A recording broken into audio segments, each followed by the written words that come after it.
आई हूँ नवरात्रि के चौथे दिन की कथा और पूजन विधि। आज हम दुर्गा माँ के चौथे स्वरूप माँ कूष्मांडा की आराधना करेंगे। आइए भक्ति भाव से सुनते हैं माता की कथा और पूजा विधि। प्राचीन काल की बात है, जब कुछ भी नहीं था, न सूर्य, न चंद्रमा, न आकाश, न पृथ्वी, केवल चारों ओर अंधकार और शून्यता थी। उस समय केवल एक आदि शक्ति ही विद्यमान थी। उस समय न कोई दिशा थी, न आकाश, न पृथ्वी, न कोई जीव जंतु और न ही कोई गति। उस समय केवल जो शक्ति विद्यमान थी वो थी आदि शक्ति माँ दुर्गा। माँ ने अपनी हल्की मंद मुस्कान से ब्रह्मांड की कल्पना की। तब उनके मुख से निकली हुई दिव्य ऊर्जा से चारों ओर प्रकाश फैल गया। उसी प्रकाश से सूर्य, ग्रह, नक्षत्र, आकाश, पृथ्वी और जीवों की उत्पत्ति हुई। इसी कारण इन्हें कूष्मांडा कहा गया, जिसमें कू का मतलब होता है छोटा, ऊष्मा यानी ऊर्जा और ताप, अंड का मतलब होता है ब्रह्मांड। यानी माता ने अपनी सूक्ष्म मुस्कान और ऊर्जा से इस ब्रह्मांड रूपी अंड का निर्माण किया। माँ कूष्मांडा की 8 भुजाएं हैं, इसलिए इन्हें अष्टभुजा देवी भी कहा जाता है। इनके हाथों में अमृत कलश, गदा, धनुष, बाण, चक्र, कमल, माला और कमंडल सुशोभित रहते हैं। माता का वाहन सिंह है। माँ कूष्मांडा ने समस्त सृष्टि के छोटे से विशाल ब्रह्मांडीय अंड को जन्म दिया। ये समस्त ऊर्जा, समस्त प्रकाश, समस्त गर्मी और समस्त जीवन का स्रोत हैं। इन्हें मुस्कुराती हुई माता भी कहा जाता है। इन्हें बस मुस्कुराना होता है। बाद में इन्होंने समस्त ब्रह्मांड की रचना की और अपनी शक्ति को सूर्य के मंडल में स्थापित किया, जिससे ब्रह्मांड को प्रकाश और ऊष्मा प्रदान करने के लिए सूर्य को शक्ति प्राप्त हुई। प्रकाश के स्रोत के रूप में माँ कूष्मांडा को सूर्य देव, भगवान सूर्य का मार्गदर्शन करने वाली कहा जाता है। वे सूर्य के केंद्र में निवास करती हैं और उन्हीं की प्रभा से सूर्य प्रकाशित होता है।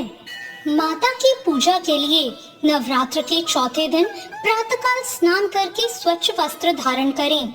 स्त्रियां लाल, पीला या नारंगी वस्त्र पहन सकती हैं। पुरुष पीले या सफेद वस्त्र पहन सकते हैं। स्वच्छ आसन पर बैठकर संकल्प करें कि हे माँ कूष्मांडा, मैं आज आपकी पूजा विधिवत करूंगी और मुझ पर कृपा करें। इसके बाद माँ की प्रतिमा या चित्र के सामने कलश को स्थापित करें। दीपक और धूप जलाएं, रोली, अक्षत, मौली और पुष्प अर्पित करें।